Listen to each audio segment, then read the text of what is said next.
Santa Ceia, Jesus tomou o pão, abençoou, partiu e deu aos seus discípulos, dizendo: tomai todos, isto é o meu corpo. Caros católicos, como é o corpo de Jesus Cristo? E devemos nos surpreender com a disputa que surgiu primeiro entre os judeus, quando ouviram dizer: o pão que darei é minha carne para a vida do mundo. E eles se perguntavam uns aos outros: como este homem pode nos dar a sua carne para comer? Para os católicos, eles não compreendiam a maravilhosa mudança que ocorre na Eucaristia, da substância do pão e do vinho, na substância do corpo e do sangue deste homem-Deus. Nós mesmos também não compreendemos, mas mais dóceis do que esses incrédulos, aquilo que nós não compreendemos, nós o cremos. E sem querer aprofundá-lo, nos submetemos a este artigo de nossa fé. Transubstanciação. Mudança que, segundo o pensamento dos padres da Igreja, em particular São João Crisóstomo, é uma expressão da encarnação divina. De modo que podemos considerar este excelente mistério como um segundo nascimento do Filho de Deus.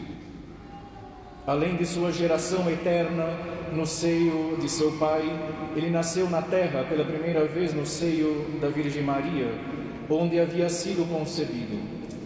E ouso dizer que este segundo nascimento que ele assume sobre os nossos altares, entre as mãos dos sacerdotes, não é menos real nem menos verdadeiro.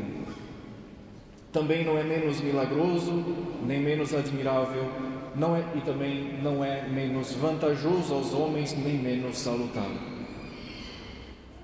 Eu digo que é um nascimento real e verdadeiro, e esta é uma linguagem bastante comum dos padres da Igreja, que Jesus Cristo no sacramento do altar é real e verdadeiramente produzido. Pois eles chamam de produção esta conversão do pão e do vinho no corpo do Salvador e em seu sangue. Também é neste mesmo sentido que Santo Agostinho, exaltando a dignidade do sacerdócio da nova lei, exclama: ó respeitável e temível dignidade dos sacerdotes, pois é por seu ministério e em suas mãos que o próprio Filho de Deus se encarna. Esta verdade, caros católicos, é negada pelos protestantes. Estes, sempre incrédulos da presença real, afirmam que as palavras de nosso Senhor seriam apenas metáforas e por isso não realizariam o que nossa fé católica nos propõe. Não vou me estender aqui falando muito mais dos seus erros, mas vejamos, estimados católicos, o Salvador do mundo, na véspera de sua paixão e morte, declarando aos seus discípulos as suas últimas vontades, como por testamento, e marcando-lhes o dom que fazia aos homens de seu corpo e de seu sangue precioso, teria se expressado em uma circunstância semelhante e sobre um assunto de tamanha importância, em termos equívocos e metafóricos, que ele não teria se feito entender de outra forma e que, não se explicando mais, teria dado então aos fiéis e a toda a Igreja a ocasião mais próxima de uma idolatria pública e perpétua. Os protestantes ainda continuam. Os protestantes devem também observar as terríveis consequências que devem se seguir. Se for permitido, sobretudo, no que concerne aos mistérios da religião, restringir a um sentido impróprio e figurado o que a Escritura, o que o Evangelho expressa de modo absolutamente claro e sem a menor restrição nem a menor ambiguidade. É um enorme perigo, porque então eu não teria o direito de usar da mesma liberdade em relação à humanidade de Jesus Cristo, em relação à sua morte, em relação à sua ressurreição, tomando tudo o que diz o texto sagrado por aparências e nada mais, conforme o pensamento dos protestantes. Ora, caros católicos, onde nós estaríamos e o que se tornaria então a fé cristã? Nós podemos dizer aos protestantes que eles nos ensinem, então, eles mesmos, que expressões mais convenientes e menos obscuras poderia empregar o Filho de Deus para significar que o pão que tinha sido mudado em seu corpo e o vinho em seu sangue? Seria necessário que, sem se contentar em dizer isto é o meu corpo, isto é o meu sangue, ele acrescentasse talvez isto é realmente o meu corpo, isto é realmente o meu sangue. Mas se ele usasse desta palavra, ele teria falado conforme o uso comum da linguagem? Pensamos juntos.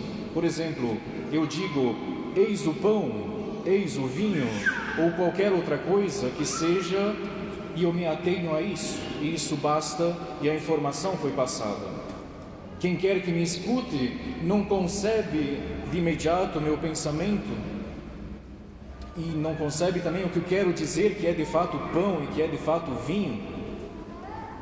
Essa adição, então, não seria algo inútil? Por acaso, alguém fala, por exemplo, estou com o microfone na mão, eu pediria para o acólito talvez trazer o microfone, e ele me diria, este é realmente o microfone? Não, ele diria, esse é o microfone. Não é o hábito da comunicação ficar colocando tais precisões. O Salvador do mundo, nosso Senhor, não se explica mesmo por uma adição importante e notável, quando depois de ter dito, isto é o meu corpo, ele mesmo então se explica, dizendo, depois de ter dito, isto é o meu corpo, isto é o meu sangue, ele prossegue e acrescenta então, e de fato essas palavras nosso Senhor as disse, o mesmo corpo que será entregue por vós, o mesmo sangue que deve ser derramado por vós.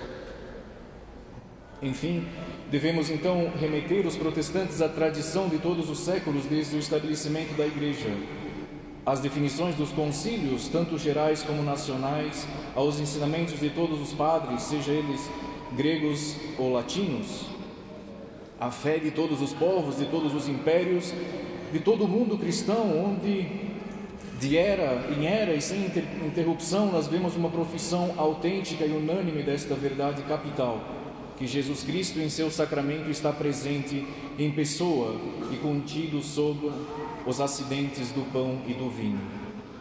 Se nós não podemos confiar nestes, a quem então nós iremos nos reportar? Em quem acreditaremos? Atestamos o julgamento secreto e a consciência de todo homem sábio e não prevenido. É da razão, é racional, que as visões singulares e as novas dos hereges protestantes prevalecem em nossa estima sobre tais autoridades e sobre essa grande nuvem de testemunhas muito bem autorizadas? Seria então, pegando desde Lutero, quem seria este monge agostiniano revolucionário que decidiu contradizer tudo o que a Igreja dizia? E depois dele, claro, tantos outros aí protestantes. Caros católicos, aquilo que causa escândalo dos heréticos deve ser exatamente a nossa matéria de fé, de uma fé firme e submissa. Com essa firmeza e essa submissão de fé, nós descobrimos um Deus sobre nossos altares e lhe dizemos, como um de seus profetas, ah, Senhor, vós sois verdadeiramente um Deus escondido. Vós fostes em vosso nascimento no estábulo de Belém, e sois ainda mais escondido neste outro nascimento, onde a vossa própria humanidade se esconde de nossos olhos. Mas, por mais escondidos que estejais, não sois menos Deus. E o mesmo Deus, homem, que no céu está sentado à direita do Pai, assim eu creio, vós, Senhor, animai sempre por vossa graça e fortalecei a minha fé. O que ocorre nos altares é também um nascimento admirável e totalmente miraculoso. No céu, o Filho eterno de Deus é produzido de um pai sem mãe. Na terra, ele foi produzido de uma mãe sem pai. E na Eucaristia, ele é produzido sem um nem outro. Que grande milagre! Para operar esse divino sacramento basta o Verbo, basta a palavra. A Escritura nos ensina que todas as coisas foram feitas pelo Verbo de Deus, que é por este verbo que os céus começaram a existir sobre nossas cabeças, por este verbo que a terra se firmou sob os nossos pés, por essa palavra que as águas encheram os abismos, por essa palavra, por esse verbo, enfim, que todos os seres criados saíram do nada e compuseram este vasto universo. Tanto essa palavra de Deus, segundo os termos do apóstolo, é viva, eficaz e atuante. Tudo isso é grande, sem dúvida, e digno de admiração, mas no sagrado mistério do corpo e do sangue de nosso Salvador e na maneira como ele se realiza, nós encontramos algo de mais surpreendente. Pois não é nem mesmo a palavra de Deus que age, é a palavra de um homem, ministro de Deus.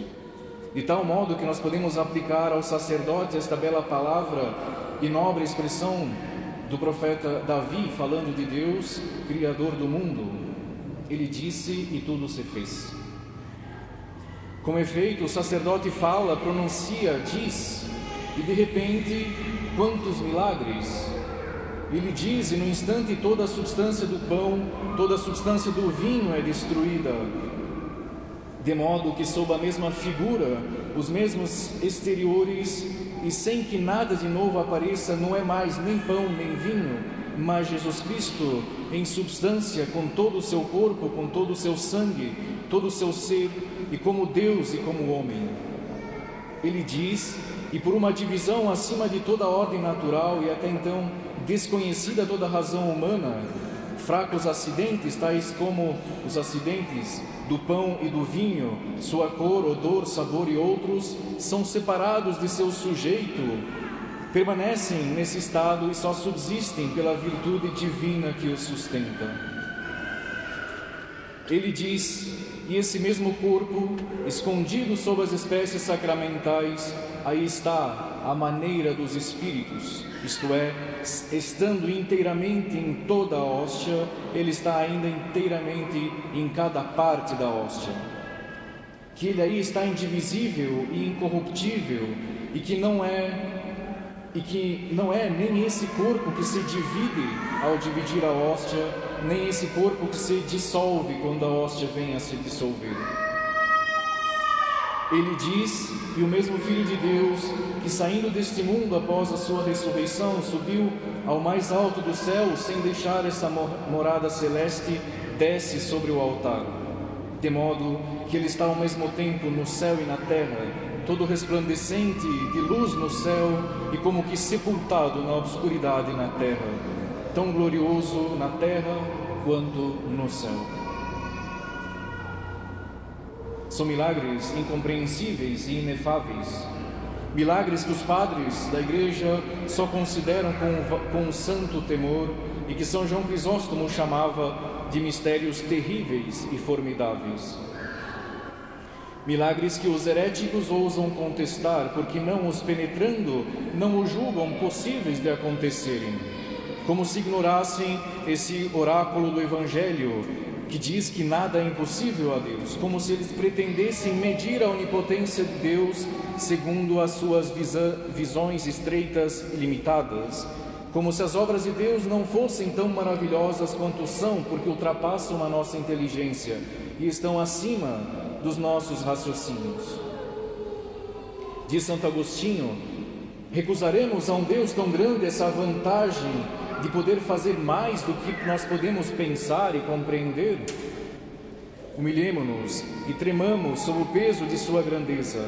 Reconheçamo-la no ministro que ele fez como depositário dela, revestindo-o de seu poder. Entremos no sentimento dessas multidões de povo de que falou o evangelista São Mateus, que foram tomadas de um grande temor religioso, exclamaram a uma só voz, louvando a Deus e bendizendo por ter dado aos homens o poder de perdoar os pecados.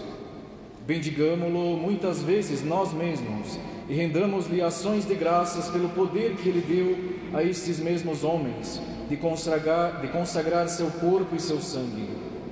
Sentimento tanto mais justo que esse poder só lhes é concedido para o nosso favor e para a nossa salvação.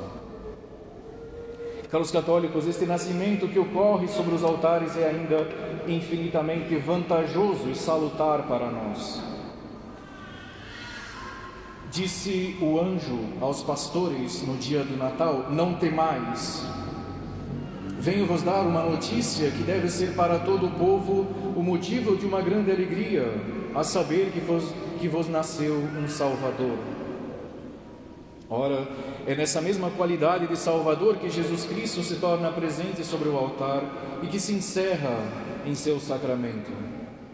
Ele encerra consigo tesouros infinitos de graças, já que é o autor da graça e a fonte inesgotável de todos os dons celestes. Não é para mantê-los encerrados em seu seio, mas para derramá-los sobre nós e para nos comunicar com abundância. É, portanto, nesse divino mistério, em relação a nós, que se verifica o que dizia o Filho de Deus a respeito do fim de sua missão e da sua vinda à terra. Ele diz: eu vim para que tenham a vida e a tenham em abundância. Sacramento de vida, sacramento de salvação, porque serve para manter a vida espiritual de nossas almas e para nos sustentar no caminho da salvação. Porque serve para curar todas as nossas fraquezas e para nos fortalecer contra os obstáculos da salvação. Porque nos fornece todos os socorros necessários à salvação. Enfim, porque é um penhor, ou seja, uma fiança desta vida futura que nós aspiramos. E dessa glória eterna em que consiste a nossa salvação. Que fundamento de reflexões se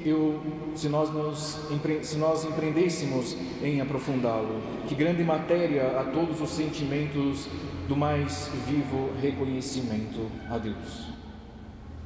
Deveríamos exclamar a todos, como que dizendo: vinde, vede, admirai quão grandes coisas o Senhor fez por minha alma. Ele a criou, purificou-a e lavou-a da mancha original. Ele encheu-a de seu Espírito e santificou, saiu do seio de seu Pai e se revestiu de nossa carne para buscá-la, para resgatá-la, para reconciliá-la. Não poupou nem mesmo a sua vida, mas tudo isso ainda não lhe bastou. Ele quer que esse corpo que tomou para a salvação dessa alma permaneça-lhe como herança. Quer que cada dia esse corpo renasça, de certo modo, na minha alma, e que ela possa sempre receber dele uma nova força e novos acréscimos de graça. Eis aonde o amor desse Deus Salvador o levou. Pois esse sacramento de graça e de salvação é ao mesmo tempo um sacramento de amor. Mas de que amor? Quem pode expressá-lo? Tendo amado os seus, diz São João, e neles todos os homens, amou-os até o fim. O que quer dizer até o fim? Quer dizer que os amou até sua morte, quer dizer que os amou até esse dia em que esses mesmos homens a quem ele se dava, conspiradores contra ele, traíam-no, vendiam-no, só aspiravam a sua ruína e preparavam-lhe os mais cruéis tormentos. Quer dizer que pelo esforço mais generoso e mais constante de seu amor, sem consideração a todo o mal que meditavam contra a sua pessoa e qual ódio lhes inspirava, ele só pensou neles mesmos e no bem que lhes queria fazer. Quer dizer que sem ter ainda plenamente satisfeito até então o seu amor, ele pôs-lhe o cúmulo pelo dom que lhes fez. E não lhes deixou mais nada a desejar na terra de tudo o que podiam esperar dele. Eis como ele amou o mundo, eis como amou a ti, a você, a cada um. Eis como ele amou a ti em particular, pois ele pensava desde então em ti, e tinha-te em vista junto com os outros. Seu amor não teve limites, todos foram nele compreendidos e todos podem dele aproveitar. Ora, sobre isso, o que me diz meu coração, o que não me diz? Quem não, então, vem a me censurar? Ai de mim, se nada me diz, é que nada sinto, e de que será tocado se é insensível a tal amor? Ai de mim e de minha indiferença, ela se dá a conhecer demais em toda a minha conduta a respeito do sacramento desse Deus de amor, nas divagações de meu espírito, em minhas tibiezas, minhas covardias, meus tédios na presença desse sacramento. No entanto, o apóstolo se explica em termos bem terríveis para mim. Quem não ama o Senhor Jesus, que seja anátema. Devo amá-lo, então, em todos os estados em que a fé me apresenta. Mas em que estado deve ele me parecer e me deve ser mais amável que no mistério em que quer unir-se de tal modo a mim e unir-me tão estreitamente a ele, que em consequência dessa união, a mais íntima e a mais perfeita, eu possa dizer o que São Paulo apóstolo dizia no ardor do amor de que estava abrasado: vivo, mas não sou mais eu que vivo, é Jesus Cristo que vive em mim. Louvado seja nosso Senhor Jesus Cristo.